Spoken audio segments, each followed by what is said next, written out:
महाराष्ट्र में 7,69,437 करोड़ का बजट हमने पेश किया है।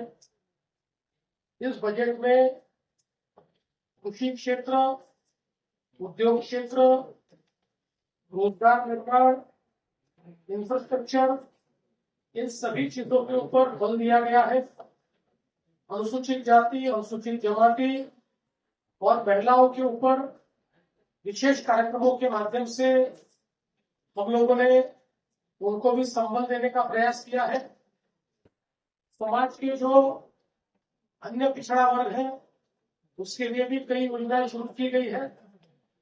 विशेष रूप से हम लोगों ने चुनाव में जो आश्वासन दिया था उसके अनुरूप हमने पुण्यश्लोक अहिल्या देवी होलकर किसान कर्ज माफी योजना की घोषणा की है। 2 लाख तक का कर्जा किसानों का हम लोग माफ करने वाले हैं। इसके साथ साथ कई प्रकार की योजनाएं आज घोषित की गई है, जिससे प्रधानमंत्री मोदी जी का विकसित भारत का जो सपना है उसके अनुरूप विकसित महाराष्ट्र को तैयार करें। मुझे इस बात की भी खुशी है कि जो आर्थिक अनुशासन है उसका भी पालन हमने इस बजट में किया है। हमारे बजट का जो आप अगर उसके फिगर्स देखेंगे तो ये ध्यान में आएगा, जो फिस्कल डेफिसिट है उसको 3% से अंदर हमने रखा हुआ है। रेवेन्यू डेफिसिट को 1% के अंदर हमने रखा है। डेट जीडीपी रेशियो ये 18.5% तक हम लोगों ने रखा है। तो कुल मिलाकर सारी योजनाएं हमने शुरू रखी है।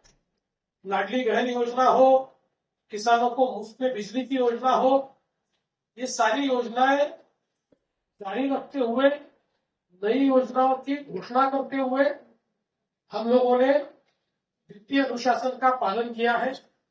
एक ऐसा मान सकता हूं कि संतुलित इस प्रकार का बजट देने का हमने प्रयास किया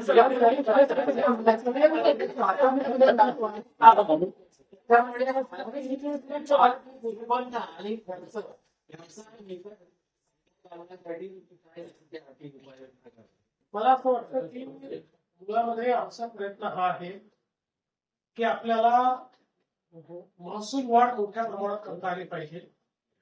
म्हणजे जसं मी सांगितलं की महसूल वाढीचा कल हा महाराष्ट्रात देशापेक्षा जास्त मागच्या वर्षी आपण रजिस्टर केलाय। आणि आपल्याला कल्पना आहे की अर्थव्यवस्थेला गती जर द्यायची असेल आणि जीडीपी ग्रोथ करून टॅक्स कलेक्शन वाढवायचं असेल तर पायाभूत सुविधा क्षेत्रामध्ये गुंतवणूक वाढली पाहिजे। अभूतपूर्व वाढ आजपर्यंतची महाराष्ट्राच्या इतिहासातली सगळ्यात मोठी वाढ 21% वाढ ही आपण पायाभूत सुविधा क्षेत्रात केलेली आहे। त्यामुळे मला असं वाटतं की निश्चितपणे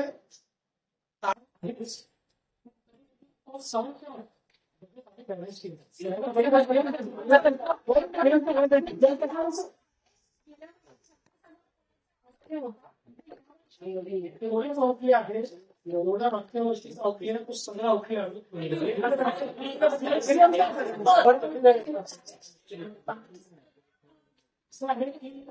काही योजनांचा नियोजन विभागाच्या अंतर्गत आहे। नियोजन विभागात काय उपयोग असतो काही त्या विभागात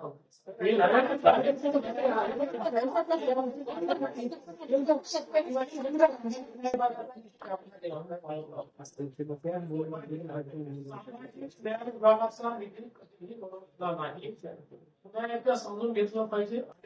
सांगितलं तरी कोणीतरी प्रत्येक वेळी तीच बातमी लावतो, त्यामुळे पुन्हा स्पष्टपणे सांगतो नियम असा आहे वैयक्तिक लाभाच्या योजना त्या विभागाच्या अंतर्गतच टाकावी लागतात।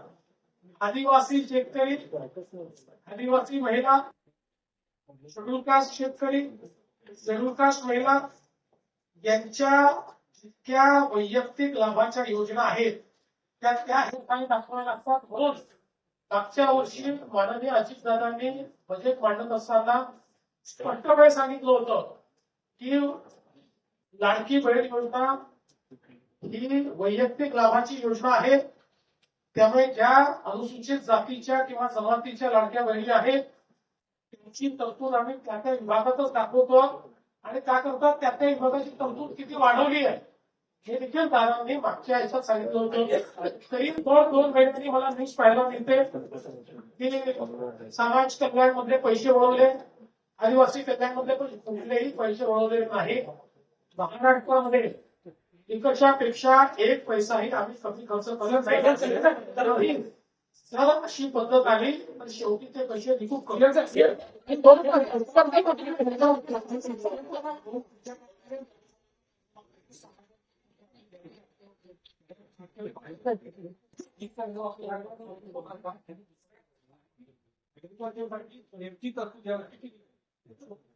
आपण जे सांगितलं त्या संदर्भात मागच्या वर्षी म्हणजे जे काही कोर्टाने निर्णय दिला होता आणि आमची जी कर्जमाफी होती त्यातले काही लोक राहून गेले अशा पद्धतीचा जो निर्णय होता त्याच्यावर आधारित आम्ही घोषणा केली की त्या सगळ्यांना आम्ही द्यायला तयार आहोत आणि आम्ही त्यांना अर्ज करायला सांगितलं. आम्ही राज्यातील शेतकऱ्यांसाठी कर्जमाफी योजना राबवण्याचे आश्वासन दिले होते.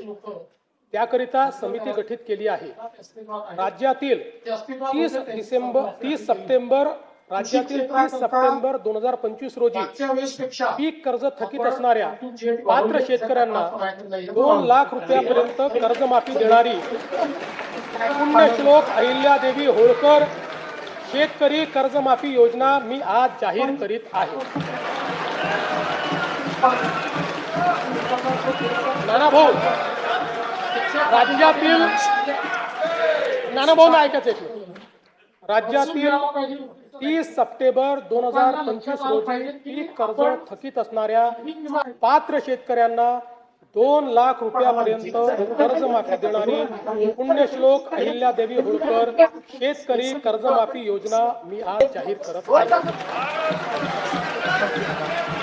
हे शेतकरी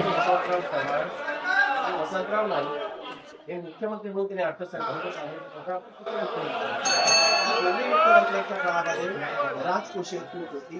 तुम्ही पण जाहीर केलं तर पात्रच म्हटलं होतं, पात्रच म्हणावं लागतं, पण ही चूक अपात्राला देता येत महत्वाची घटना घेऊन मी तेवढी नव्हती त्याच्याविषयी जास्त ऐका पुढे अजून संपलं नाहीये. काही योजना आवाज आपण अरे अजून संपलं नाही, थांबा रे बाबा, शांत बसा, शांत बसा. हे शेतकरी कर्ज घेऊन नियमित परतफेड करतात अशा शेतकऱ्यांना प्रोत्साहन देण्याच्या हेतूने नियमित कर्ज परतफेड केलेली असल्यास अशा पात्र शेतकऱ्यांना 50,000 रुपयापर्यंत प्रोत्साहनपर लाभ देण्यात येईल. कर्जमाफी तसेच प्रोत्साहनपर लाभ देण्याबरोबर कोकणाला हे जास्त महत्वाचं आहे, कारण कोकणातले लोक सगळे कर्ज परत करतात. कर्जमाफी तसेच प्रोत्साहनपर लाभ देण्याबरोबरच राज्यातील बँकिंग यंत्रणा सक्षम असावी यासाठी समितीच्या शिफारसीतील निकषानुसार निर्णय घेण्यात येईल. शेतकरी वारंवार कर्जबाजारी न होता त्याला कायमस्वरूपी कर्जमुक्त करण्याचा शासनाचा संकल्प असून याबाबत समितीच्या शिफारसी अनुसार दीर्घकालीन उपाययोजना करण्यात येत आहेत. अनुसूचित जाती घटकांच्या सर्वांगीण विकासासाठी राजश्री शाहू महाराज शिष्यवृत्ती योजना, विद्यार्थी वसतिगृहे, भारतरत्न डॉक्टर बाबासाहेब आंबेडकर कृषी स्वावलंबन योजना, लोक साहित्यरत्न लोकशाहीर अण्णाभाऊ साठे नागरी वस्ती सुधार योजना इत्यादी योजना राबविण्यात येत आहेत. महात्मा फुले मागासवर्गीय विकास महामंडळ, साहित्यरत्न लोकशाहीर अण्णाभाऊ साठे विकास महामंडळ, संत रोहिदास चर्मोद्योग आणि चर्मकार विकास महामंडळाद्वारे अनेक योजना राबविण्यात येत आहेत. सन 2026-27 मध्ये अनुसूचित जाती घटक कार्यक्रमाअंतर्गत 23,150 कोटी रुपये इतका नियतव्यय प्रस्तावित आहे. माननीय सर्वोच्च न्यायालयाच्या आदेशानुसार राज्यातील अनुसूचित जातींच्या आरक्षणाचे उपवर्गीकरण करण्याकरिता प्रारूप आराखडा करण्याच्या दृष्टीने समिती गठीत करण्यात आली आहे. समितीचा अहवाल लवकरच अपेक्षित असून शिफारसीनुसार समुचित लाभ देण्याची पुढील आवश्यक कारवाई करण्यात येईल. आदिवासी समाजाच्या सर्वांगीण विकासासाठी राणी दुर्गावती महिला सक्षमीकरण योजना, शबरी आदिवासी वित्त विकास महामंडळ, डॉक्टर एपीजे अब्दुल कलाम अमृतहार योजना, नमो आदिवासी स्मार्ट शाळा अभियान, आदर्श आश्रम शाळा, भगवान बिरसा मुंडा जोड रस्ते योजना, ठक्करवापा आदिवासी विकास योजना तसेच पंडित दीनदयाल उपाध्याय स्वयं योजना आदी कार्यक्रम राबविण्यात येत आहेत. बिरसा मुंडा कृषी क्रांती योजनेत इंधन विहिरी व सौर पंप हा घटक वनक्षेत्रालगतच्या गावातील आदिवासी शेतकऱ्यांना अनुज्ञेय करण्यात आला आहे. कातकरी, कोलाम आणि माळिया या आदिम जमाती तसेच पारधी समाजाच्या सर्वांगीण विकासासाठी विशेष पॅकेजद्वारे निधी राखीव ठेवण्यात येणार आहे. सन 2026-27 मध्ये आदिवासी घटक कार्यक्रमाकरता 21,723 कोटी रुपये इतका नियतव्यय प्रस्तावित आहे. इतर मागासवर्ग, विमुक्त जाती, भटक्या जमाती तसेच विशेष मागास प्रवर्गातील 15,000 कोटीवर निघाला. म्हणून मला असं वाटतं की जोपर्यंत कर्जाचा रेशिओ आपण वेळ किती मेंटेन करतोय तोपर्यंत कर्जाची चिंता करायची